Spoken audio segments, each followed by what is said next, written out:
L'Europe, pour lutter contre le réchauffement climatique, elle met l'accent en particulier sur la réduction de notre consommation d'énergie.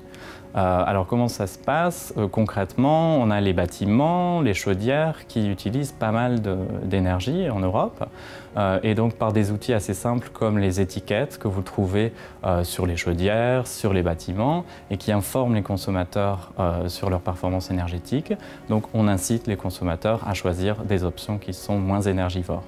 Alors pour les ménages belges, je dirais que globalement, ça a un impact assez positif puisqu'ils bénéficient à la fois de produits qui sont plus performants et plus propres. Et alors qui dit plus performant dit moindre consommation de mazout et donc des factures plus réduites pour les consommateurs et avec un meilleur impact environnemental. Donc je pense qu'ils y gagnent sur les deux plans.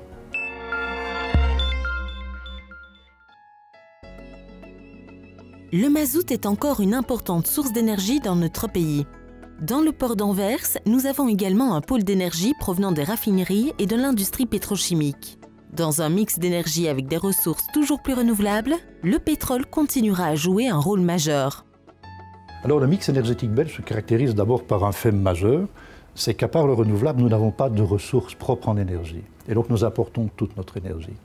Aujourd'hui, le pétrole est une source importante, 40% de la consommation primaire. Elle le restera dans les années à venir. Selon le bureau du plan, même si dans le bâtiment, dans le tertiaire, vous remplaciez le pétrole par l'électricité et par le renouvelable, nous y restons dépendants et dans l'industrie et dans le transport.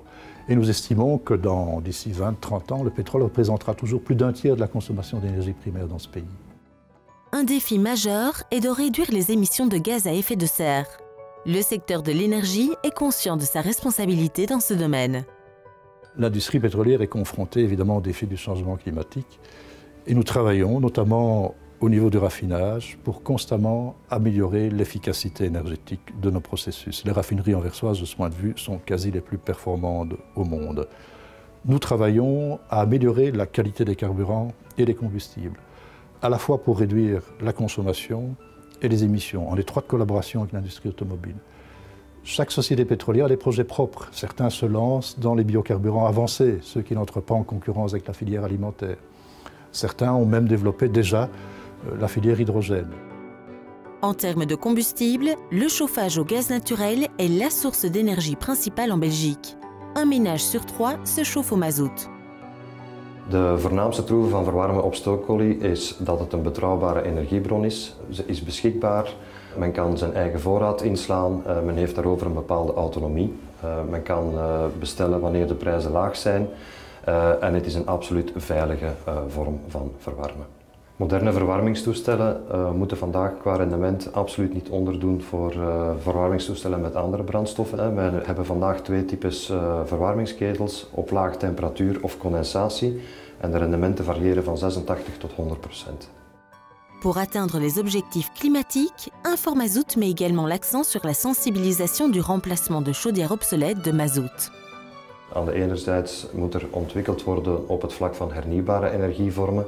Anderzijds moet er ook gewerkt worden aan het verbeteren van de efficiëntie van de ketels. Als we kijken naar het ketelpark vandaag in België, zijn er ongeveer 50% van de toestellen die ouder zijn dan 20 jaar. Moesten we deze ketels vervangen door energie-efficiënte ketels zonder toevoeging van hernieuwbare energie, zou men al een besparing kunnen realiseren van ongeveer 30 of 40% in energie-efficiëntie en dus ook een reductie aan CO2. En men kan dat vergelijken met het uit het verkeer halen van ongeveer 1 miljoen wagens.